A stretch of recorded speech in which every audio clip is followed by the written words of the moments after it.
Top 10 most visited luxury cities in the UK. Millions of visitors travel to and around the UK every year, and according to Visit Britain, every corner of our beautiful islands are visited. Whether you are a British or international tourist, there is indeed plenty to see and do in the UK. If you need ideas or inspiration for where to start your tour, let's have a look at Visit Britain's top 10 most visited cities in the UK. 1. London. Home of the Houses of Parliament, Big Ben, the Tower of London, Westminster Abbey, the British Museum and more British icons, London is a world centre of theatre, art, music, literature and culture. It's also a city of colourful markets, great shopping, green open spaces and a cosmopolitan culture. London is home to 7.5 million people, or 12.5% of the UK's population. Not counting visitors, more than 1.5 million Londoners come from abroad. They speak 300 different languages. On top of its cosmopolitan locals, London welcomes more than 25 million visitors a year through its 5 airports, national rail stations and Eurostar terminal, the gateway to the continent. 2. Edinburgh. Scotland's capital and the seat of its parliament, Edinburgh combines the young and modern sensibilities of a great university city and national capital with a historic and dramatic setting. Here you'll find the world's biggest performing arts festival, a 1,000-year-old castle and a mountain, Arthur's Seat, right in the middle of town. And Edinburgh's annual New Year's celebration, Hogmanay, is 4-day street party to end all street parties. UNESCO World Heritage Site buzzing with festivals and cultural events, it's really no wonder the Scottish capital takes the second spot on this list. From exploring the beaches nearby and taking long walks in one of its many parks to attending the city's endless list of art festivals, there is so much to do in Edinburgh, you will be spoiled for choice. Find more information on visiting this amazing city here. Edinburgh has about 500,000 people, including more than 62,000 university students. At least 13 million people visit every year.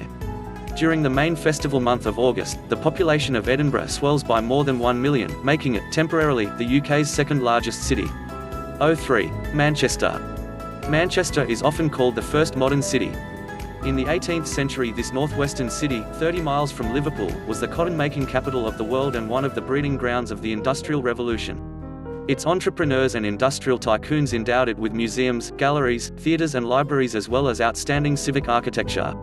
A devastating IRA bomb in 1996 created the need for city centre regeneration, resulting in a new, dramatic 21st century cityscape. Today, some of the most exciting architecture in Britain can be found in Manchester and the nearby Salford Quays area. Among the highlights are Bridgewater Hall, home of Manchester's Hallé Orchestra, Urbis, a glass curtain-walled exhibition centre, and the Imperial War Museum, designed by Daniel Libeskind. Manchester has long been a hotbed of the indie and pop music scenes. Among the bands and artists who got their start, Manchester can claim Elkie Brooks, Take That, Freddie and the Dreamers, Herman's Hermits, The Hollies, Oasis, Simply Red, The Smiths, The Stone Roses, Morrissey and dozens more. 4. Birmingham. Despite being the 3rd largest city in the UK, Birmingham is a bit of a hidden gem. Most people will think of it as a business destination rather than a touristic one, but trust us when we say it has plenty to offer. Find out more here. Birmingham also has several tasty claims to fame. George Cadbury made his chockies here, and his Bourneville estate was an early planned community. In more recent times, Birmingham has become the heartland of that Anglo-Punjabi speciality, Balti cuisine. 5. Glasgow. Scotland's largest city and the 3rd largest city in the UK, Glasgow's had long taken a back seat to Edinburgh with tourists and visitors. Its reputation as a rough, crime-ridden, dirty and hard-drinking city put people off. But since the mid-1980s, Glaswegians have worked hard to turn that image around. And they've succeeded. In 1995, Glasgow was European Capital of Culture. The award wasn't for the heritage culture that enlivens Edinburgh, but for an entirely more contemporary vibe. And it keeps getting better. In 2008, Lonely Planet named Glasgow one of the top 10 cities for tourists. In the same year, the Mercer Report, a quality of life survey, put Glasgow among the top 50 safest cities of the world. Nervous tourists note that was more than 30 places higher than London. 6. Liverpool. When visitors think of Liverpool, the Beatles come immediately to mind. And, of course, there's plenty to do that's Beatles related, not least of which is his visit to the famous Cavern Club. In 2008, the mantle of European Capital of Culture landed on Liverpool, revitalising this city in England's northwest, as the award often does. Liverpool's Albert Docks area became a UNESCO World Heritage Site for its role in the maritime history of Britons. Visitors to the area can explore Liverpool's part in the history of the slave trade, commemorated in the world's only international slavery museum, in emigration to the New World and in the spread of trade and culture across the British Empire. The spotlight on the dock's history has also brought trendy clubs, hotels, shopping, dining and a Liverpool branch of the famous Tate Gallery to the immediate surrounding area. 07. Bristol. Bristol, on the borders of Somerset and Gloucestershire, is a small, attractive city with a history of creativity and innovation. It makes a great base for touring with Stratford-upon-Avon, Warwick Castle, Bath, Stonehenge, Cheddar Gorge and Longleat all within easy reach. Once one of England's most important ports, like Liverpool, it was a centre for the triangular trade in the 17th and 18th centuries, shipping manufactured goods to Africa in exchange for slaves who were then transported to the Americas. 08. Oxford. Oxford University is England's oldest university, dating back to the 11th century. It's the reason that many people make their way to this small city, 60 miles northwest of London, on the edge of the Cotswolds. The city has England's oldest public museum, the Ashmolean, recently refurbished with its exhibition space doubled. Visitors can also enjoy shopping in a lively covered market, find an almost hidden pub that was popular when Elizabeth Taylor and Richard Burton were still hiding their affair from their respective spouses, explore a haunted castle and stay in a unique hotel that was once a jail. And then, of course, there are the colleges. Visitors are welcome to stroll the fascinating, historic grounds and chapels of most, but not all, of the colleges. Others are only open during fixed times of day or as part of official guided tours. Official guided walking tours, run by the Oxford Tourist Information Centre, take in the colleges, other Oxford landmarks and Oxford movie locations, including some used in the Harry Potter films.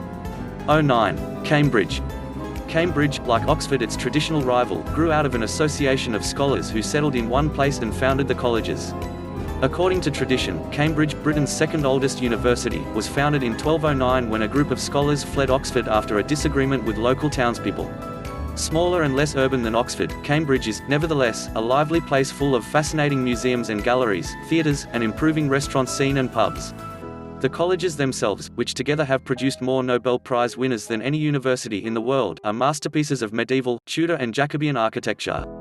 Among the standouts open to visitors, King's College Chapel, with its soaring thistle-vaulted ceiling, is a must. From April to September, Cambridge can be packed with tourists who arrive on buses, stay a few hours and skedaddle. But train services from London are frequent and journey times relatively short, so it's a shame not to linger a bit longer to explore some of the lovely gardens along the backs, where Cambridge colleges back up onto the River Cam. Because of the crowds, many of the colleges now charge an entry fee to visit their grounds and limit opening hours. 10. Cardiff. Cardiff, the capital of Wales and its largest city, has experienced a virtual renaissance. In a little over a decade, its visitor numbers have increased by more than 50%. When the Millennium Stadium, home of the Welsh national rugby union team and the Welsh national football team, opened in 1999, the city welcomed about 9 million foreign visitors. In 2009, that figure had risen to more than 14.6 million foreign visitors, with French and Irish rugby fans leading the way. The rebirth of Cardiff includes redevelopment of the waterfront along Cardiff Bay. The Senedd, home of the Welsh National Assembly and designed by British architect Richard Rogers, opened there in 2006. Nearby, the Wales Millennium Centre, opened in 2004, is a performance venue for theatre, musicals, opera, ballet, contemporary dance, hip-hop, comedy, art and art workshops. It has 2 theatres and 7 resident companies including the Welsh National Opera. Free performances take place in the centre's foyer every day and visitors to the bars and restaurants can enjoy views of Cardiff Bay. The building is a striking landmark on its own, clad in Welsh slate, bronze-coloured steel, wood and glass. It is a reflection of the Welsh landscape. If you enjoyed this video, hit the subscribe and press the bell icon.